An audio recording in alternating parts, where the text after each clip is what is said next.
If you have good judgment, sharp visual skills, and can think fast, you might be a good motorcyclist. If you can ride a bicycle, you can ride a motorcycle. And anyone can learn how to ride a motorcycle. Today I'll be talking about 3 points. First, a motorcycle is just a bicycle with a motor on it. Second, balance is more important than strength. Third, people of all ages and sizes ride motorcycles. For my first point, a motorcycle is just a bicycle with a motor on it. According to motorcycle.com, the first motorcycle was invented in Germany 1885 by placing a single-cylinder engine on a bicycle with iron wheels and wooden spokes. It was easier for me to learn how to ride a motorcycle than it was for me to learn how to ride a bicycle. It was hard for my brain to understand the coordination of pedaling and staying balanced at the same time, but on a motorcycle it had all the power for me. I just had to keep the direction and steadiness in mind. According to Book Motorcycle Tours, bicycles and motorcycles both steer the same way. The biggest difference is handling the weight difference. In order to get your endorsement, it is required to do a figure 8 in a painted box on the ground.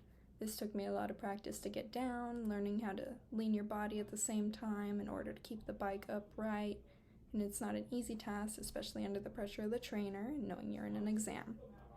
Now for my second point, balance is more important than strength.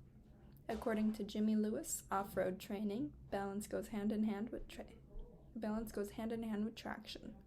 Being balanced and ensuring you are looking in the direction you need to go can give you the extra traction to get out of tough terrain. This is really important when riding off-road. Trails are much more unpredictable than a road, and knowing how to keep myself balanced with the bike makes riding over rocks and roots a lot less intimidating. According to Motorcycle Habit, strength is not necessary to be able to ride a motorcycle. As long as you can keep the bike upright and steady when you are stopped, you can ride it. When you are moving, there is not much strength required. Personally, I can't pick up my bike if I fall, especially when I'm on a small trail or the ground is uneven, or even when I'm on a hill. That being said, I can still ride without a problem. We've talked about how motorcycles are just bikes with motors and how strength doesn't compare to balance. Now for my third and final point. People of all ages and sizes ride motorcycles. According to Motorcycle Habit, height and weight can't stop you from riding a motorcycle. You just have to find the right size bike that suits you. If I can't hold the motorcycle up on my own or be able to plant my feet on the ground when sitting on it, I'm not comfortable riding the bike. And we'll try to find something a little smaller. According to Ultimate Motorcycling, the average age of motorcycle riders in 2018 was 50, in 2014 it was 47, and in 2012 it was 45 years old. The average age continues to increase, which I find pretty cool. I started riding motorcycles when I was 3 years old and hope to still be riding when I'm retired.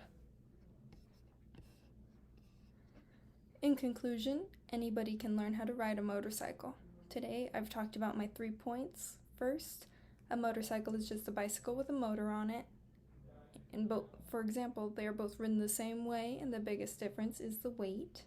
Second, balance is more important than strength. For example, balance can increase your traction and improve your experience. Third, people of all ages and sizes ride motorcycles. For example, age, height, and weight can't stop you from riding a motorcycle. You just need to find the right bike that suits your size. Skill is the most important aspect of motorcycle riding. It comes with a lot of practice. If you have good judgment and are a quick thinker, you might be a good motorcyclist.